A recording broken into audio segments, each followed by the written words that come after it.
Ce qui m'est arrivé est une véritable leçon de vie. C'est dans un cas comme ça que l'on prend conscience qu'il y a quelqu'un qui nous protège. Tout commença lors du festival Beauregard 2017, le dernier jour. Nous avions pris la décision, avec mon ami, de ne pas boire d'alcool de la journée et de rentrer chez nous le soir pour être mieux dans notre lit que dans une tente. Et cette décision, je l'ai prise de mon plein gré. Le festival s'étant terminé, je repars à ma voiture, bien éveillé à cause du froid. Mais lorsque je suis parti, mon autoradio ne marchait plus.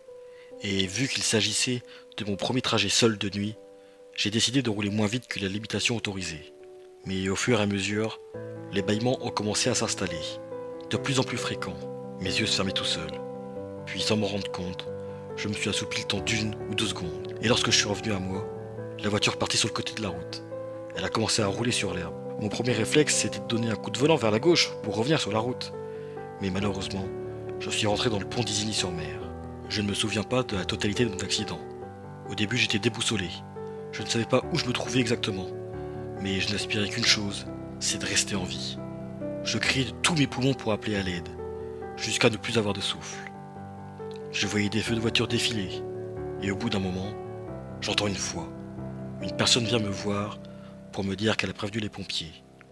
Je ne connais rien de cette personne, ni son nom, ni son adresse.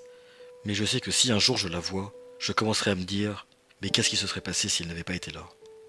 Cette personne, je lui serai à jamais reconnaissant car elle m'a tout simplement sauvé la vie. Et lorsqu'elle m'a trouvé, le moteur de la voiture était froid. Et je me souviens d'un pompier me mettant une couverture sur le visage afin d'être protégé durant l'intervention qui a duré environ 2 heures.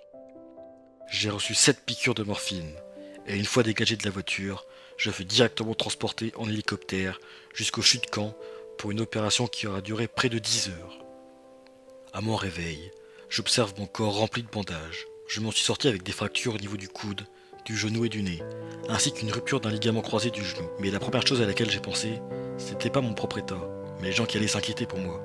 Les gens qui tiennent à moi, et les gens qui m'aiment, et les gens que j'aime. Et c'est à ce moment-là que l'on réalise à quel point la vie est une chose si précieuse et qu'elle ne tient qu'à un fil.